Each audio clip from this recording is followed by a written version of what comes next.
ukoresha skincare product zikaryoshya uruhu rwawe nyuma y'igihe runaka numenye uburyo ki ayo mavuta kwanze, kandi rutine ni ya yindi, nta kintu wahinduye, ntabwo ari uruhu rwawe rwayamenyereye. Ibyo bavuga bitari ukuri. Abantu benshi bazi ko iyo amavuta kwanze ngo aba yaramenyereye uruhu rwawe. Ibyo si byo. Reka tuvuge impamvu yabiteye. In a world where beauty's prized, Yakwel is here, we've got the guide. For skin so radiant, pure and bright, we'll be your partner day and night.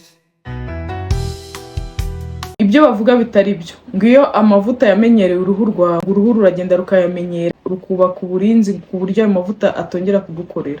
Ntabwo ari byo, kuko ntabwo ari nk'imiti. Imiti niyo igira ikintu bita drug resistance, ku buryo ukoresha udutibe tugera aho ngaho tukakwanga. Impamvu ishobora gutuma uruhu rwawe rwanga amavuta ni barrier kuba yahinduka. Urwego rwo hejuru rushobora guhinduka bitewe n'ibihe turimo. Mu gihe cy'imvura usanga uruhu rukunda kuma cyane, mu gihe cy'izuba usanga uruhu rukunda gukora amavuta menshi. Ikindi gishobora gutuma uruhu ruhinduka ni stress, amahormone nko gutwita, kubyara, menopause. Ibyo byose bishobora gutuma amavuta yawe meza yagukoreraga agera akakwanga. Iyo barrier ifite ubudahangarwa buke n'amavuta kugukorera birananirana kenshi. Ntabwo ari amavuta yanze, ahubwo ni barrier, ni lifestyle yawe yahindutse. Aho wari utuye naho warahahinduye, wenda wimukiye mu kindi gihugu, nabyo bishobora kuba mu mpamvu zituma amavuta yawe akwanga. Indi mpamvu ishobora gutuma amavuta akwanga ni uko wageze ku by'uruhu rwari rukeneye. Tuvuge niba warakoreshaga niacinamide uri kuringaniza amavuta, ayo mavuta warayaringanije, ikindi niacinamide yagufasha ni igiki? Hari amavuta amwe n'amwe akora ibyo yasabwaga, nyuma yo gukora ku kazi akahita arekera aho ngaho kugukorera. Ntabwo biba bivuze ko iyo ingredient idakora, ahubwo uruhu rwawe ntabwo rukikeneye. Indi mpamvu ishobora gutuma ubona amavuta atari kuguha umusaruro ni ama irritation. Urugero nk'amaretinoid. Ibyumweru nka 2 cyangwa 3 ushobora kuzana ama irritation.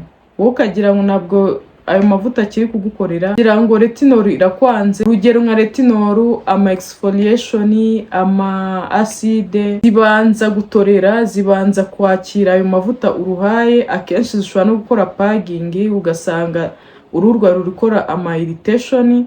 Wowe ukagira ngo ni amavuta kwanze kandi atari amavuta yakwanze. Nanone nko ku muntu wari usanzwe ayikoresha, ushobora kuyihagarika gato ya wenda tuvuge ugiye kubyara, kubera ko utemerewe wenda retinol n'ama ahazi, ukajya kubyara, wagaruka irritation zigatangira bushyashya. Ukagira ngo ni retinol yakwanze, kandi ni za irritation ugomba guhura nazo ugitangira gukoresha retinol. Indi mpamvu ishobora gutuma uruhu rwawe rwanga amavuta ni ukuyakoresha nabi. Ugasanga uri gukoresha retinol nabi, ama exfoliation ukayakoresha nabi, kandi izo ni zimwe muri product ukoresha nabi, barrier yawe ikangirika. Kandi iyo barrier yangiritse ubanza kuyisana kugira ngo ayo mavuta yongera guha umusaruro. Ikindi gishobora kubitera ni amahormone guhindagurika.